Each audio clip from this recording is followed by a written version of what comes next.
ನಾನು ಸೋಮಶೇಖರ್ ವಿ ಮಠಪತಿ, ನಿವೃತ್ತ DSP, ನೇತಾಜಿ ನಾಗರಿಕ ಸಮಿತಿ ಮತ್ತು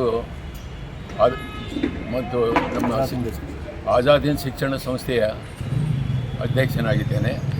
ಈಗ ನೇತಾಜಿ ಜಯಂತಿ 23ನೇ ಜನವರಿ ಎಂದು ಆಚರಣೆ ಬಗ್ಗೆ ವಿವರವಾದ ಮಾಹಿತಿಯನ್ನು ನಮ್ಮ ಶ್ರೀಮಾನ್ ಅಶೋಕ್ ಗುರೂಜಿಯವರು ಕೊಡ್ತಾರೆ.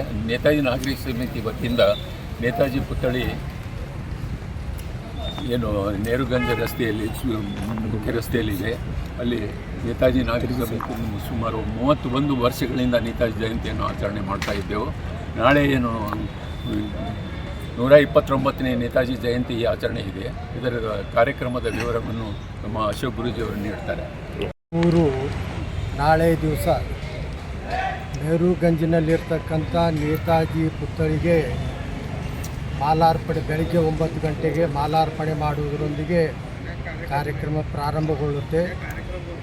ಆ ಬೆಳಗ್ಗೆ ಕಾರ್ಯಕ್ರಮದಲ್ಲಿ ಸನ್ಮಾನ್ಯ ಶ್ರೀ ಮಠಪತಿಯವರು, ಅಪ್ಪೋಣಿಯವರು, ಆಮೇಲೆ ಸ್ವಾತಂತ್ರ್ಯ ಸೇನಾನಿಗಳು ಮತ್ತು ಸೈನ್ಯದಲ್ಲಿ ಕೆಲಸ ಮಾಡಿರ್ತಕ್ಕಂಥ ಸೇನಾನಿಗಳು, ಪೊಲೀಸ್ ಇಲಾಖೆಯ ಪದಾಧಿಕಾರಿಗಳು, ನಿವೃತ್ತ ಪದಾಧಿಕಾರಿಗಳು, ಆಮೇಲೆ ಹಿರಿಯ ನಾಗರಿಕರು, ಈ ಥರ ಜನರಲ್ಲಿ ಭಾಗವಹಿಸ್ತಾ ಇದ್ದಾರೆ. ಆ ಕಾರ್ಯಕ್ರಮದ ನಂತರ ಸಾಯಂಕಾಲ 5 ಗಂಟೆಗೆ ಕರ್ನಾಟಕ ಹಿಂದಿ ಪ್ರಚಾರ ಸಭಾದಲ್ಲಿ ನೇತಾಜಿ ಜಯಂತ್ಯೋತ್ಸವ ಕಾರ್ಯಕ್ರಮ ಹಮ್ಮಿಕೊಳ್ಳಲಾಗಿದೆ.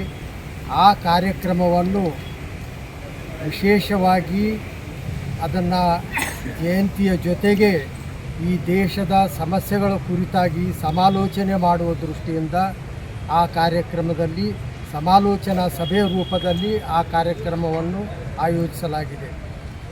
ಏಕೆಂದರೆ ದೇಶ ಸ್ವಾತಂತ್ರ್ಯಗೊಂಡಿದ್ದರೂ ಸಮಸ್ಯೆಗಳು ಅನೇಕ ಇವೆ. ಸ್ವಾತಂತ್ರ್ಯ ಹೇಗೆ ಸಿಕ್ಕಿತು, ಯಾರ ನೇತೃತ್ವದಲ್ಲಿ ಸಿಕ್ಕಿತು, ಯಾವುದೇ ಸ್ಪಷ್ಟತೆ ಇಲ್ಲ. ಆ ಸ್ಪಷ್ಟತೆಯನ್ನು ಹೋಗಲಾಡಿಸಲು ಮತ್ತು ಅದರೊಂದಿಗೆ ಮಾನವರನ್ನು ಮಾನವೀಯ ದೃಷ್ಟಿಯಿಂದ ನಡೆದುಕೊಳ್ತಕ್ಕಂಥ ಒಂದು ವ್ಯವಸ್ಥೆ ತರಬೇಕು. ಈಗಿನ ವ್ಯವಸ್ಥೆ ಹಿಂಸಾತ್ಮಕ ವ್ಯವಸ್ಥೆಯಾಗಿದೆ.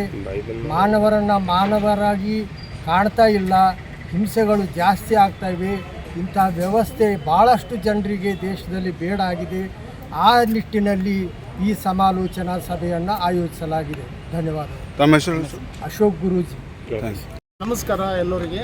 ನಮ್ಮ ನೇತಾಜಿ ನಾಗರಿಕ ಸಂಘದ ವತಿಯಿಂದ ನಾವು ಈಗ 26 ಜನವರಿಯಿಂದ ಒಂದು ಬೃಹತ್ ಕಾರ್ಯಕ್ರಮ ಮಾಡಲಿಕ್ಕೆ ಅವಕಾಶ ಮಾಡಿಕೊಡ್ಬೇಕೆಂದು ಎಲ್ಲ ನಾಗರಿಕರು ಮತ್ತು ಸೈನಿಕರು ಎಲ್ಲರೂ ಭಾಗವಹಿಸಿ ಒಂದು ದೊಡ್ಡ ಪ್ರಮಾಣದಾಗ ಅವರಿಗೆ ಒಂದು ಗೌರವವನ್ನು ಮಾಡಬೇಕೆಂದು ಕೇಳ್ಕೊತೇವೆ.